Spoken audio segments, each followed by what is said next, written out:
have shown that people who are less educated have poorer health. And so as physicians, our charge should be health and not just healthcare. So this is why we need to say, well, how can we impact health the best? And we have to conclude that we have to get out of our white coats and we have to work in the community. And working as advocates for better and stronger communities is one way that physicians can do this. And as physicians, it is within our jurisdiction to say, look, we are health professionals, and because of this, we want to improve the health of our community in whichever realm it takes us. And so going out and working on an educational attainment program or an educational opportunities program such as what you're planning, I think is a wonderful and very important work that you can do as medical students. And I think that that's really an important thing to remember, that if you have an intervention, working with the worst off will most of the time give you the best returns. So if you teach, for example, if you teach a college student how to use a computer program, okay, you've taught a college student how to use a computer program, but if you teach an uneducated mother or a teenager how to use that computer program, you've given him a skill that's more marketable. You will impact his life or her life much, much more. And that's why I think what you're doing is right on target. After our group began discussing what we would like to do with our project, we found that we all had a common interest in working with youth. It was something that we had all done in the past in a population that we really enjoyed, working with at-risk youth in particular. So when we teamed up with Optimist Youth, we were really excited because it was exactly the population that we wanted to work with, young people who really needed mentors, who needed mentors and role models. And because of the role that education has played in our lives and has been such an integral part of helping us get to where we are today, we were really excited to give that back to a community that needed it. Optimist has about 99 boys on main campus, as well as 24 children in our various group homes around LA County. We have 12 girls and 12 boys off campus. They're all referred by LA County, Riverside County, and Alameda County, which is in the Bay Area. We have our independent living program, which provides services to kids that are transitioning out of foster care system as well as the residential care system, and they're able to stay there till they're 18 years old. We have an art therapy group, which is basically aggression replacement therapy, as well as we have family finding, and which is what I do. I do investigative work to find a relative to reunify them, as well as keep that family connection. We have a high school, which is an MPS now public school, as well as in September we are a charter school now, and we have a computer lab, we have an auto shop, we have all kinds of different services in school, and we serve the kids from 12 to 21 years of age, basically roughly 7th grade to 12th grade. Well, since we offer them so many services as far as like treatment and family therapy and drug treatment, I think my biggest asset working here at Optimist is basically seeing groups like this come in and actually come in and want to serve and want to come in and just take over. Like, you guys pretty much are taking over and showing these kids that you really do care about them and you want to serve. It's different to come in and say, hey, I want to paint a wall or plant a tree or something like that, but to really come in and be hands-on, that's priceless. Majority of the issues that come from all those things is, you know, how can they focus in school when they have all those things going on? So with you guys coming in to basically teach them those skills that they're lacking,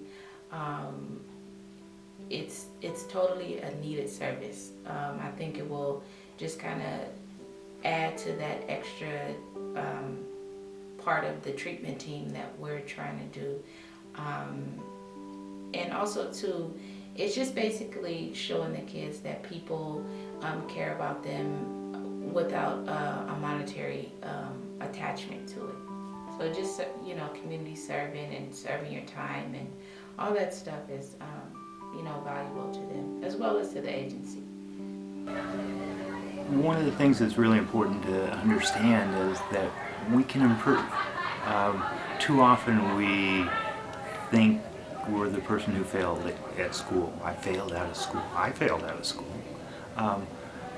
But then I came back and I started to learn that there were different skills people had. It wasn't how intelligent that they were. It was, hey, if you worked on your time management, if you worked on how you memorize things, if you work on how you take tests a little bit, that if you work on each one of those, you can have a huge amount of improvement without making a really big change in your life.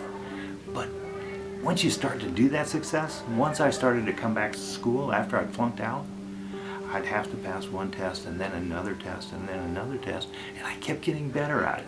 But I got better at it because, like anything else, I was practicing. So what you need to do in school is to try things out. Now, most of us practice texting on the cell phone. Most of us practice watching television. Most of us practice dancing to different types of music, and we get better at that. But what we don't practice is studying. Well, what if you put the same amount of time in studying or in reading that you put into the other things? What you would find is you become much, much better, and people would begin to say that you're a lot smarter. And yet you're the same. You're just applying new skills.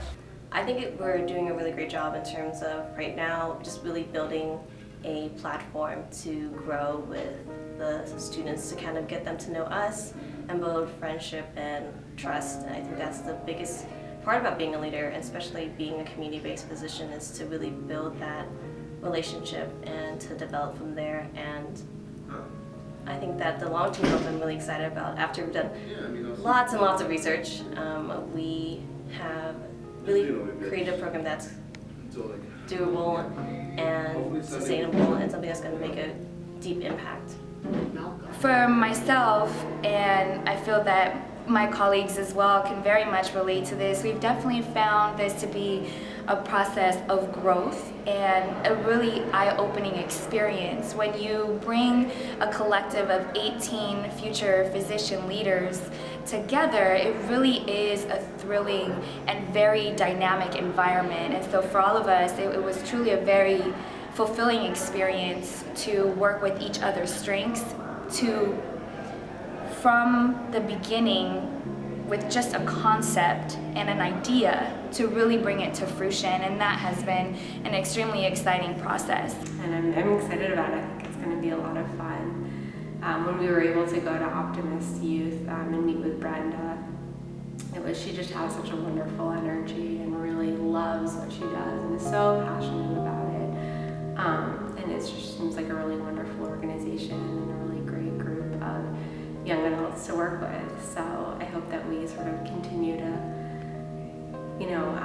keep our commitment even past the 1 year length. Ideally it's something that would be carried on for long after we're physicians, and so I'm excited about that piece of it. My biggest asset working here at Optimist is basically seeing groups like this come in and actually come in and want to serve and want to come in and just take over. Like, you guys pretty much are taking over and showing these kids that you really do care about them and you want to serve. It's different to come in and say, hey, I want to paint a wall or plant a tree or something like that, but to really come in and be hands-on, that's priceless. Optimist Youth Homes and Family Services, partnered with UCLA Prime, is a great asset to our at-risk youth as well as to our community, because the at-risk youth are seeing that adults care as far as serving their community and teaching them study skills as well as healthy eating habits and mentoring them will show the at-risk youth that the community does care about them, as well as UCLA Prime.